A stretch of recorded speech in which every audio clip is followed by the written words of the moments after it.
Hello my dear student, मैं D Agarwal. इससे पहले हम लोग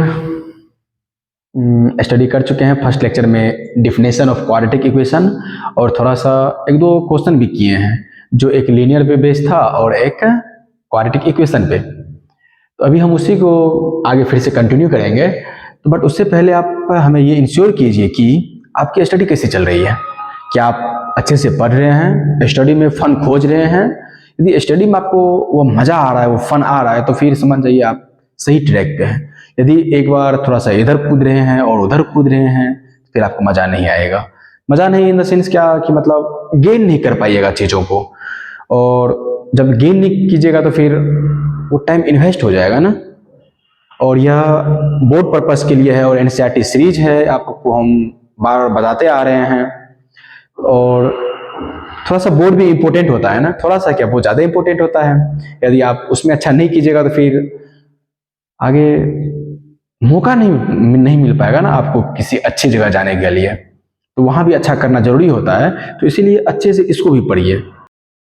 पढ़ा रहे हैं उस पर थोड़ा सा वो कॉन्फिडेंस डेवलप, चीज़ों को इतनी अच्छे से खा जाइए, निचोड़ के अपने अंदर में बैठा लीजिए कि बाय द वे यदि वो निकलना चाहे, निकलते इतना आपके अंदर स्टोर हो जाए कि आप क्वेश्चन को अटेम्प्ट कर सके, क्वेश्चन को फेस कर सके और उसे सॉल्व कर सके, उसके अंतिम निचोड़ तक जा सके। ये ज्यादा जरूरी। पढ़ने के बाद आपके अंदर ये कॉन्फिडेंस आने का। और ये क्वाड्रेटिक इक्वेशन चल रहा है, इसका लिंक इधर है, तो इसीलिए मतलब हमेशा ये सोचते रहिए कि इसको अच्छे से जो हम पढ़ा रहे हैं और जो आप एक स्टैंडर्ड बुक को फॉलो कर रहे होंगे उसको अच्छे से इंश्योर करके अच्छे से पढ़ लीजिए, ताकि नहीं लगे कि आपसे हाँ क्वेश्चन नहीं बनेगा, ये फील नहीं आने चाहिए। और उसके बाद इसका PYQ को भी लगा लीजिए, जितने भी पूछे गए हैं जो क्वेश्चन उसको भी सॉल्व कर लीजिए, क्योंकि इस चैप्टर में इंटर मतलब क्या कहते हैं, इंटर रिलेशन नहीं है ना अदर चैप्टर से। तो आप अभी इसका सब कुछ कर सकते हैं, और यदि अभी कर लीजिएगा तो बर्डन भी घट जाएगी, और बर्डन घटना इंपॉर्टेंट होता है। बर्डन लेके मत काम कीजिएगा। आइए इस पे जो भी टॉपिक लिखा हुआ है सॉल्यूशन ऑफ क्वाड्रेटिक इक्वेशन। समझ रहे हैं सॉल्यूशन का क्या मतलब? आपके लाइफ में प्रॉब्लम है, सॉल्यूशन मिलना चाहिए ना जो आपको नॉर्मल कर दे, उसको क्या कहते हैं? हाँ, सॉल्यूशन का यही मतलब होता है बेटा। लाइफ में बहुत सारे प्रॉब्लम है, इसका प्रॉब्लम, उसका प्रॉब्लम, कॉल नहीं आया उसका प्रॉब्लम,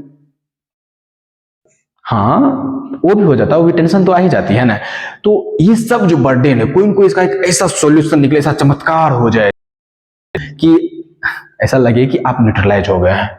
हाँ है, अब हम कुछ एनर्जेटिक फील कर रहे हैं, नया कर सकते हैं। यही होता है सॉल्यूशन। यहाँ पे क्वाड्रेटिक इक्वेशन है, तो इसका ऐसा सॉल्यूशन होगा जिसको ऐसा वैल्यू जिसको उस वेरिएबल के प्लेस पर, तो LHS बराबर RHS में इक्वेशन है तो इक्वल टू 0 होता है, तो मतलब पूरा वैल्यू को 0 कर दे, यही तो होता है सॉल्यूशन। पूरा न्यूट्रलाइज कर दिया चीजों को। ठीक, हमको लगता है कि आपको सॉल्यूशन ऑफ क्वाड्रेटिक इक्वेशन होगा, फिर भी हम थोड़ा सा देखते हैं। Solution value satisfy the quadratic equation becomes equal to 0। जो वैल्यू को सैटिस्फाइड करेगा, सैटिस्फाइड का मतलब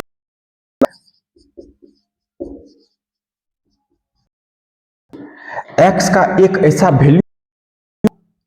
एक ऐसा वैल्यू होगा यदि पुट करेंगे तो इसको 0 के बराबर कर देगा। समझ रहे हैं, सॉल्यूशन यही होता है। एग्जांपल के तौर पे आप कोई एग्जांपल उठाइए और उसको सॉल्व करके निकालिए।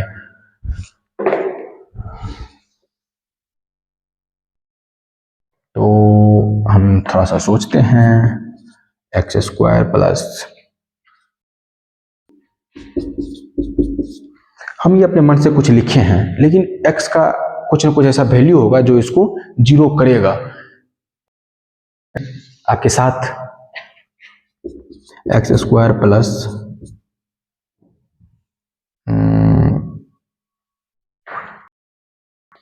करने से पहले हम आपको एक चीज समझा देते हैं। क्या आप फैक्टराइजेशन मेथड जानते हैं? इसको हम फैक्टराइजेशन मेथड से करेंगे और उसके बाद नेक्स्ट में फिर नया फॉर्मूला भी देखेंगे। मेथड जानते हैं एक्स की वैल्यू निकालने के लिए, नहीं जानते हैं तो सुन लीजिए अच्छे से। इसको देसी, इसका एक देसी जो मैंने अभी तक सीखा है आपके साथ शेयर करूंगा। ये तो मेरा सिद्धांत रहा है। पहला तीसरा मतलब first multiplied by third, split करके जो पहला गुना तीसरा जोड़ तोड़ दूसरा। जोड़ तोड़ का मतलब है कि स्प्लिट करो मिडिल टर्म को, ये देसी भाषा है बट इंग्लिश में समझ लीजिए कि मिडिल टर्म को इस टाइप से आप स्प्लिट करेंगे, मिडिल वाले से स्प्लिट करेंगे कि इन दोनों के प्रोडक्ट के बराबर हो जाए। यदि मिडिल टर्म को स्प्लिट करने के बाद मल्टीप्लाई करें आपस में तो इसके प्रोडक्ट के बराबर। देसी में फिर से समझिए, पहला गुना तीसरा जोड़ तोड़ दूसरा, इसका दूसरा पोजीशन पे है, फर्स्ट और थर्ड पोजीशन पे है। जोड़ तोड़ का मतलब हो गया, तोड़ का मतलब यहां पे है घटा, जोड़ का मतलब एडिशन, चाहे ऐड करके हो चाहे सब्ट्रैक्ट। सब टर्म को इस टाइप से ब्रेक करो, प्रोडक्ट फर्स्ट और थर्ड टर्म के प्रोडक्ट के बराबर दे दे हमें। तो इसका एक सीधा सा तरीका होता है, एक्स स्क्वायर इंटू कितना हो गया 6x²। अब इसका फैक्टराइजेशन निकाल लीजिए, प्राइम फैक्टराइजेशन कीजिए 6x²। अब देखिए इसको एज इट इज छोड़ दीजिए, x² को छोड़ दीजिए, जो इसके साथ कोफिशिएंट बचा है ना उसका क्या कीजिएगा, फैक्टराइज कीजिए 2 से 3। 2 और 3, अगर 2 और 3 को ऐड कीजिएगा तो 5 हो जाएगा, 2 और 3 को मल्टीप्लाई कीजिएगा तो 6 हो जाएगा, और x दोनों टर्म x² मिल गया।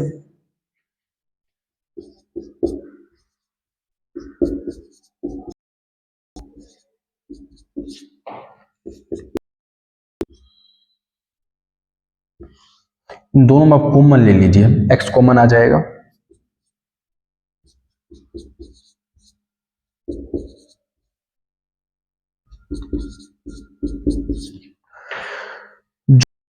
आपस में कॉमन है उसको एक साथ लिख लीजिए, उसको x के साथ एडिशन में है तो एडिशन में, सब्ट्रैक्शन में है तो सब्ट्रैक्शन में लिख दीजिए। ये लिखने का तरीका बता रहे हैं। कल देखना चाहेंगे तो यहाँ पे देखिए, यहाँ पे x+2 और x+2 दोनों कॉमन है, इनमें से x+2 कॉमन बाहर निकाल लीजिए तो देखिए क्या बचे।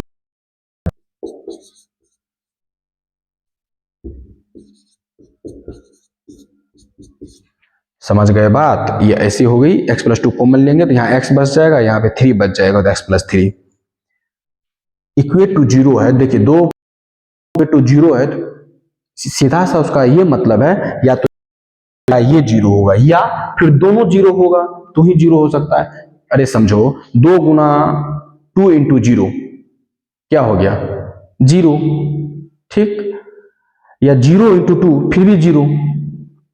कोई चीज यदि बराबर में 0 है, या तो एक बार 2 को 0 होना पड़ता उसमें 2 इंटू 0 में, या 2 को पूरा 0 कर दो, या फिर 0 तो 0 है। तो अगर 2 का प्रोडक्ट 0 के बराबर है, 3 का भी 0 के बराबर है, या तो उसमें से सब टर्म आपस में इंडिपेंडेंट 0 हो जाए या कोई एक 0। तो यहाँ पे इंडिपेंडेंट 0 करके देखते हैं।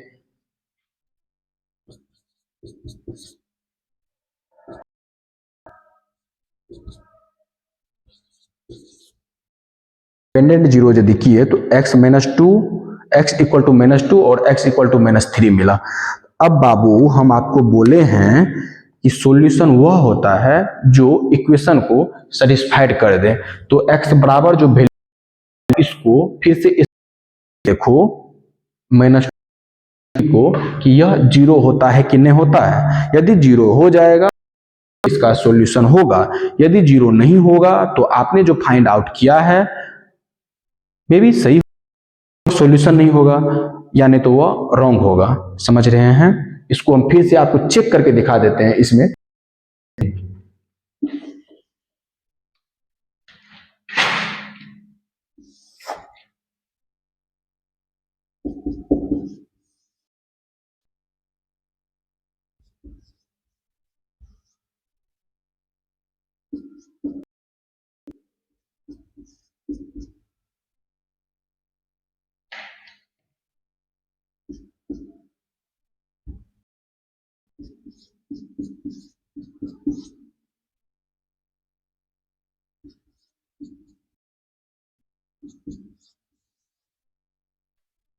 LHS बराबर RHS, मतलब -2 जो है इस पूरा टर्म को, इसको यदि ये इसको 0 कर दिया तो ये इसका सॉल्यूशन है।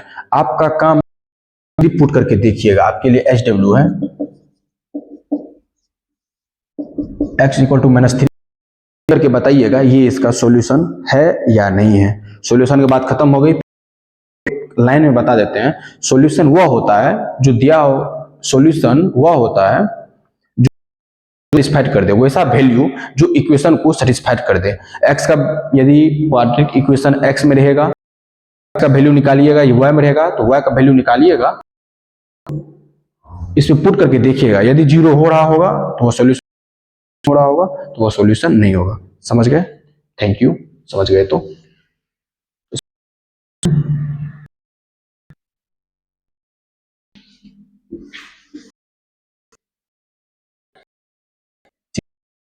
बाबू करने से कीजिएगा तो कीजिएगा तो कीजिएगा, क्या कीजिएगा? यदि आपको नहीं पच रहा कर दीजिएगा, इन द सेंस हैंग करना शुरू हो जाएगी।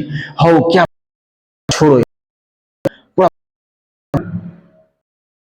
मीट ऐसा है, अगर तो कटते चले आ जाता, फ्री कर देता। यदि नहीं होगा, इसमें क्या लगता है, जिंदगी में नींद नहीं, मैथमेटिक्स उठा के सॉल्व करना जो आपसे नहीं बनता हो, इससे सुनते जाइएगा। आगे देखिए, आगे का टॉपिक है, नेक्स्ट टॉपिक हैं क्या है, zeros of the quadratic equation. फिर से वही बात आ गई, रिलेटेड है, आगे कुछ नहीं है, जीरो इक्वेशन। देखिए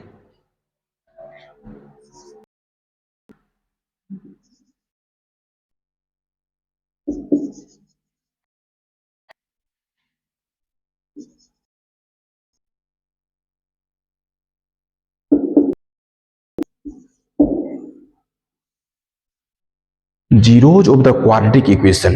जीरोज का मतलब होता है कि x का वैल्यू, हम यही समझते आए हैं, और मतलब सिंपल सी भाषा में, साधारण भाषा में आप भी यही समझ लीजिए, x का जो क्वाड्रेटिक में x के टर्म में, y के टर्म में, या किसी भी वेरिएबल के टर्म में हो, उस आप वैल्यू निकाल के कुछ होगा।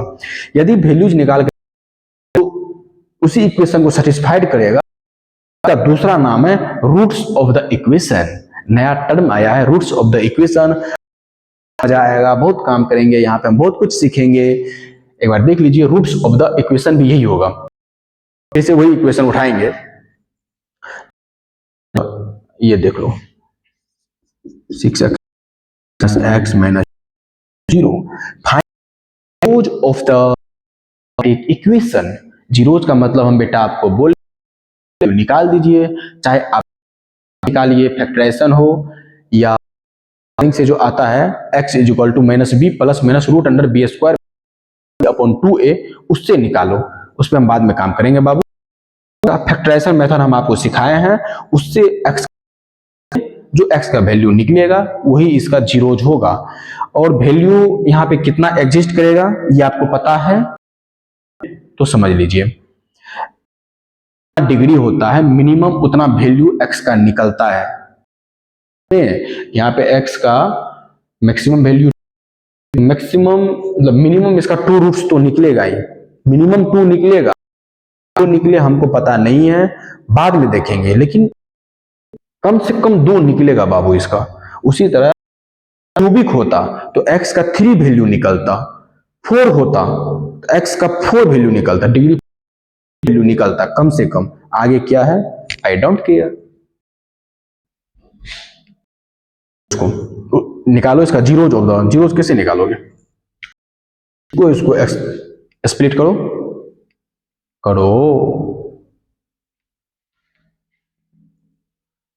हम तुमको करके बता दे रहे हैं। 6 इंटू 2 कितना हो गया, 12। 12 को स्प्लिट करना है में 6, फिर 2 से 3, पेयर बनाओ ताकि इसका एडिशन 1 के बराबर आ जाए, मतलब -1, और प्रोडक्ट 12 के बराबर आ जाए। तो प्रोडक्ट तो 12 के बराबर आ ही स्प्लिटिंग जो होता है ना, वो मिडिल टर्म बनाने के लिए वहां पे सोचना पड़ता है। हमको यहाँ पे 4 और 3 है, +3 -4 और 4 × 3 12, ऐसे बनता है स्प्लिटिंग से। 6x²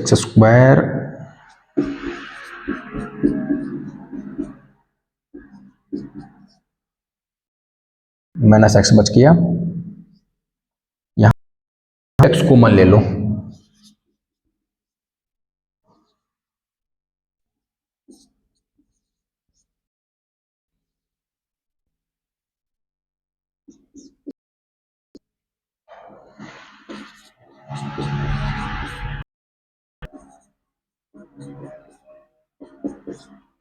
फिर से वही आपस में प्रोडक्ट में या तो ये 0 होगा या ये 0 होगा या दोनों 0 होगा।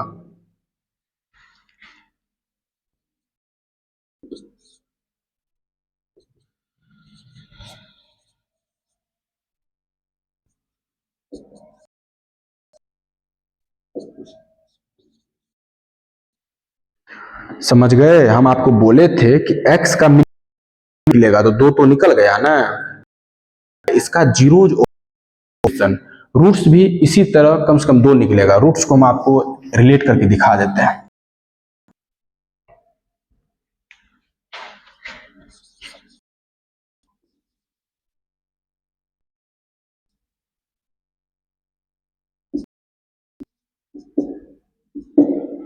रूट्स ऑफ द,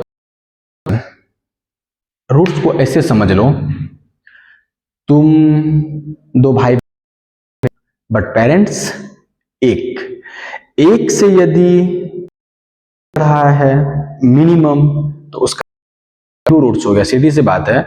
अगर तुमसे पूछेगा तुम्हारे पिताजी कौन, माताजी कौन, पेरेंट्स डैश डैश कुछ भी नाम जो भी हो, फिर तुम्हारे भाई से भी पूछेगा तुम्हारे पिताजी कौन, ऑफ कोर्स यार वो भी उसी का नाम लेगा।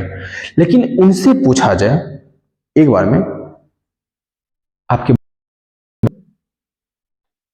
तुम्हारे भाई से दोनों अलग अलग बोल रहे हैं, अगर वो सीधा कह दे मेरे भी ये 2 बच्चे हैं, मतलब पिताजी अगर तुम्हारे x² वाला टर्म है उसके लिए कम से कम 2 आ ही रहे हैं। एक तुम हो गया, एक तुम्हारा भाई हो गया, पिताजी से कम 2 निकला, वो 2 बन रहे हैं। उसी तरह यदि रूट्स है, यदि x² वाला टर्म है, कम से कम 2 रूट से निकलेगा। वो रूट जो भी निकलेगा भी हो जाता है, एक स्टैंडर्ड नाम आता है, उसको अभी हम देखेंगे। दिमाग में इतना बना लो, x² वाला टर्म है तो वहां से 2 रूट्स आएगा। समझ गए बात? और रूट्स का मतलब है कि फिर से इक्वेशन को सेटिस्फाइड करेगा। जो रूट्स निकलेगा यदि उसको करेंगे वो इसको करेगा। समझ रहे हैं बातों को?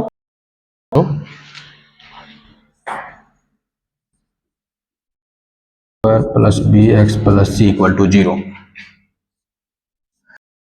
कम से कम 2 रूट्स निकलेगा। हम आपको बोल रहे हैं तो एक रूट्स हो गया अल्फा, दूसरा हो गया बीटा। बेटा ये स्टैंडर्ड नाम है इसीलिए हम ये यूज कर रहे हैं अल्फा और बीटा। ऐसा कोई बात नहीं, आप इसके लिए कुछ भी यूज कर सकते हैं।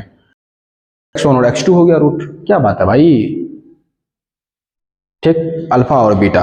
अब यहां से फिर नया खेल, अब ये रूट्स निकल गया, अब यहां से फिर से नया खेल शुरू होगा। उस नया खेल को हम नए एनर्जी से नेक्स्ट वाले लेक्चर में देखेंगे। तब तक आप लोग स्टडी हैं, मतलब खेलिए धूपिए भी, खेलना होना भी जरूरी होता है।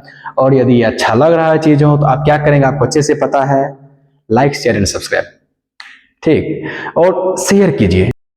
ऐसे बच्चे हैं जिसको मतलब ये चीज नहीं मिल रहा है, वो मतलब क्या तो इच्छुक है भाई, हिंदी में कहाँ से वर्ड आ जाते हैं, मतलब वो इच्छुक है, पढ़ना चाहते हैं, तो उसको भी शेयर कीजिए। सबके फोन से शेयर कर दीजिए, पूरा टिप कर दीजिए। आपका सपोर्ट, समझ रहे हैं, मेरा हेल्प और आपका भी हेल्प। Bye bye.